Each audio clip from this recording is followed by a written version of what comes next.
जिल्ह्याच्या पश्चिम भागात संततधार सुरू राहिली आहे तर उर्वरित भागात शनिवारी पावसाने उघडीप दिली। गेल्या 24 तासात कोयनेत 127 तर चांदोलीत 65 मिलीमीटर पावसाची नोंद झाली आहे। धरण क्षेत्रात जोरदार पाऊस असल्यामुळे कोयना धरणात 91 टीएमसी पाणीसाठा झाल्याने विसर्ग वाढवण्यात आलाय। कोयना धरणाचे दरवाजे 4 फुटावरून 6 फुटांपर्यंत उचलून 33,826 क्युसेकने विसर्ग वाढवण्यात आलाय। चांदोली धरणातून 6,900 क्युसेकचा विसर्ग सलग तिसऱ्या दिवशी कायम राहिला। यावेळी नदीकाठी सावधानतेचा इशारा देण्यात आलाय। जिल्ह्यातील बहुतांशी पूल आणि बंधारे पाण्याखाली गेले असून सांगलीतील आयर्विन पुलाची पाणी पातळी रात्री 30 फुटांवर पोहोचली असून 32 फुटावर पोहोचण्याचा अंदाज जलसंपदा विभागाने व्यक्त केलाय।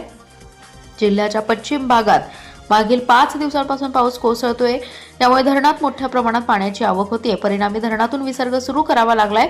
तर शुक्रवारी रात्रीपासून पश्चिमेकडे पावसाचा जोर आणखी वाढला। शिराळा तालुक्यात पावसाची संततधार कायम राहिली आहे। जिल्ह्याच्या उर्वरित भागात पावसाने उघडीप दिली होती। काही ठिकाणी पावसाच्या रिमझिम सरी बरसल्या। शनिवार दिवसभर ढगाळ वातावरण राहिल्याने हवेत गारवा निर्माण झालाय। कोयना धरणाच्या पाणलोट क्षेत्रातील मुसळधार पावसामुळे धरणाच्या पाणी पातळीमध्ये वाढ होतीये।